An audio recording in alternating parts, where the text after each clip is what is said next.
вечер и добродојавте во уште едно издание на Формула на Македонски. Овој пат видео на тема спогодба Ферари ФИА, оној договор кој ФИА објави дека ќе остане во тајност, што се случи после долгометражното истражување на моторната единица на Ферари, после пријава на неколку тимови. Со вас вечера би сакал да поразговарам токму на таа тема, малку да ги разглобиме деталите околу оваа контраверза, да навистина да видиме каде лежи зајакот во целата оваа приказна. Затоа ве замолувам да останете со каналот Формула на Македонски во следните неколку минути и заедно да разглобиме оваа дилема.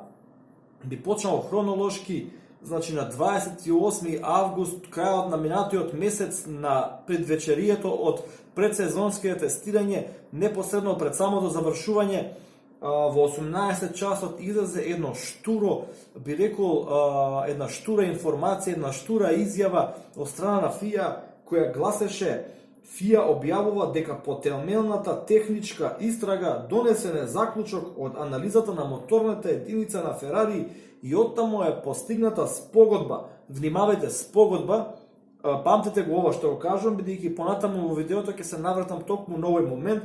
Значи, вели ФИА и Ферари е постигната спогодба, а деталите од оваа спогодба ќе бидат доверливи и достапни само за засегнатите страни. Понатаму имаме едно мачкање на очи. Вели ФИА и Ферари се договорија да имплементираат бројна технички и спортски практики како би овозможило по-прецизно мерење и анализа на сите моторни единици во Формула 1 и така натаму, се заложуваат за намален број на гасови и емисии, штетни емисии и понатаму, што значи дека не само што тајмингот на оваа вест објавена од ФИА, на оваа изјава беше лош, туку и самата содржина веднаш предизвика чудни реакции во падокот помеѓу тимовите, помеѓу самите фанови на Формула 1, веднаш се дигна на фама низ целиот свет. И навистина зачудува ФИА како една меѓународна организација со едно големо реноме, едно големо искуство да постапи вака и буквално по тепих да стави еден проблем кој настана кон втората половина на ланската сезона, кога тимовите како Red Bull и Mercedes почнаа да реагираат на наеднаш зголемената брзина на Ферари на праците, се посомнева дека Ферари го употребува својот мотор, односно има некои нелегални елементи на својата моторна единица, потаму Ферари започна истрага. Меѓутоа, деновиве бевме сведоци на уште една бомба, односно писмо од тимовите кои користат мотори на Рено, Мерцедес и Хонда, значи сите, освен оние тимови кои користат мотори на Ферари, и вели: ние долу подпишаните тимови бевме изненадени и шокирани од страна на ФИА во однос на нивната изјава поврзана со истрагата на моторната единица на Ферари, објавена на 28 февруари. Понатаму вели: секој меѓународен спортски регулатор, односно сојуз, има одговорност да делува во духот на најголемите стандарди на владение, интегритет и транспарентност. По повеќе месечна истрага која беше спроведена од страна на ФИА, која беше поттикната од прашања поставени до ФИА од неколку тимови во падокот, ние долу подпишаните тимови строго се спротивставуваме на одлуката помеѓу ФИА и Ферари да се затвори ова прашање во строга доверливо само помеѓу двата тима, односно двете страни.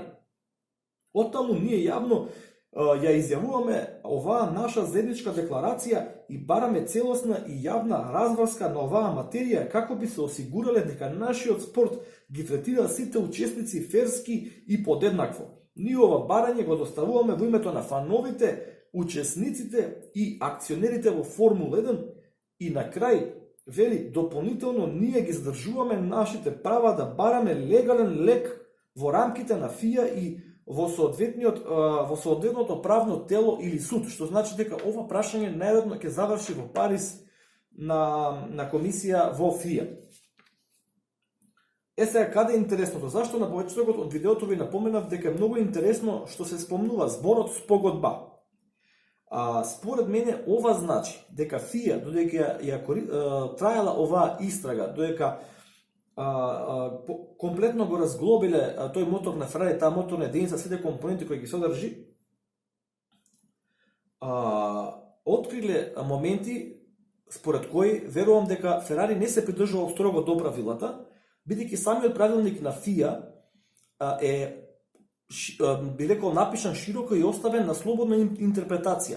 Од една страна, ова им дозволува тимовите да најдат најразлични решенија за одреден проблем, што е дел од културата на Формула 1, бидејќи Формула 1 е надпревар на идеи на различни концепти. Меѓутоа, од друга страна, вака широко напишани правила со слободна интерпретација, значи дека некогаш тимовите може најдат начин како да го злоупотребат истото. Видовме Мерцедес примерот со DAS системот. Тој исклучително не е забранет според правилата на ФИА, меѓутоа самите правила не превенираат таков систем, значи некоја сива зона. Од друга страна пак Ферари не успеал да докаже спрема ФИА дека не ги злоупотребил некои елементи кои може не се строго пропишани според правилникот и затоа двете страни, ФИА и Ферари, постигнуваат спогодба. Спогодба во правен процес, сите знаеме кога се постигнува, кога двете страни имаат интерес да се затвори едно прашање, бидејќи ниту едната ниту другата страна не може да докажат дека се во право. Така да јас мислам дека ФИА открила нешто, меѓутоа не можела да докаже целосно и обратно Ферари не можел да докаже целосно дека не бил виновен и така доаѓа до оваа спогодба. Меѓутоа, каде се крие зајакот? Артикал 2.7 од техничкиот правилник на Формула 1 предложен од ФИА. Ќе го прочитам на англиски, па ќе го преведам на македонски. It is the duty of each competitor to satisfy the FIA technical delegate and the stewards that his automobile complies with the regulations in their entirety at all times during an event. Што значи дека е должност на секој надпреварувач да ги задоволи стандардите и технички спецификации на ФИА пред нивниот делегат и пред стојардите и да осигура дека нивниот автомобил, нивниот болид е во согласност со сите правила за време траење на еден ивент, односно на една трка.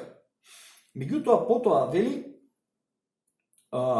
има параграф кој вели специфичните детали на овој договор ќе останат само помеѓу двете страни, што значи дека сите оние тајни, сите оние патенти кои стојардите на ФИА и делегатите ги разгледуваат, оценувајќи ја легалноста на еден болид, остануваат помеѓу ФИА и во случајот помеѓу Ферари или помеѓу кој бил друг тим. Значи, ФИА се повикува на овој член за да ја затвори оваа истрага на тој начин што вели дека не може да ги објави деталите, бидејќи ова е интерна работа помеѓу делегатите, помеѓу стојардите и помеѓу тимот кој е во прашање. И потоа вели the processing body and all persons taking part in the inquiry are bound by obligation of confidentiality. Што значи дека телото кое ја спроведува истрагата и сите инволвирани лица се со правилник, со закон приморани на доверливост и vis-a-vis third parties not concerned in the inquiry, односно сите останати трети страни кои не се засегнати со оваа истрага. Сега, по трети страни, би сакал доколку некој од вас е правник, дали во оваа ситуација по трети страни се подразбираат тимовите кои користат Ферари мотори во првенството или по трети страни се мисли на тимовите кои не се, како Мерцедес, Рено и да не ги набројам сите останати. Така да, овде е една правна рамка, една правна замка, би рекол, една непрецизност на самиот техничка регулатива на ФИА, која дозволува ФИА вака да се избламира себе си. Ја овде во оваа ситуација повеќе обвинувам ФИА него Ферари, затоа што нетранспарентно ја водеше истрагата, на крај нетранспарентно ја затвори. Сега се соочуваме со жалба од тимовите, со можност на тимовите да протестираат, можеби да се заканат со неучество на Гран При, па потоа да гледаме повторно состанок во Париз, па да се соберат сите оние делегати и стюарди, да гледаме една политичка, една би рекол шпанска серија, бламажа, една драма непотребна во Формула 1 во моментот кога се соочуваме со големи предизвици логистички поради коронавирусот, кога под закана се неколку трки да бидат откажани во ова првенство, најмалку што ни требаше ФИА да направи ваква бламажа. Затоа навистина ми треба вашето мислење, кое го очекувам преку коментар на ова видео. Кажете ми што мислите за целата оваа ситуација, што мислите за овие правни стапици кои ги има поставено ФИА овде, како е тоа сето тоа, дали е легално, дали е добро изведено. Како и секогаш ви благодарам за поддршката, лайк, шер и субскрайб и се гледаме во некое следно видео. Поздрав!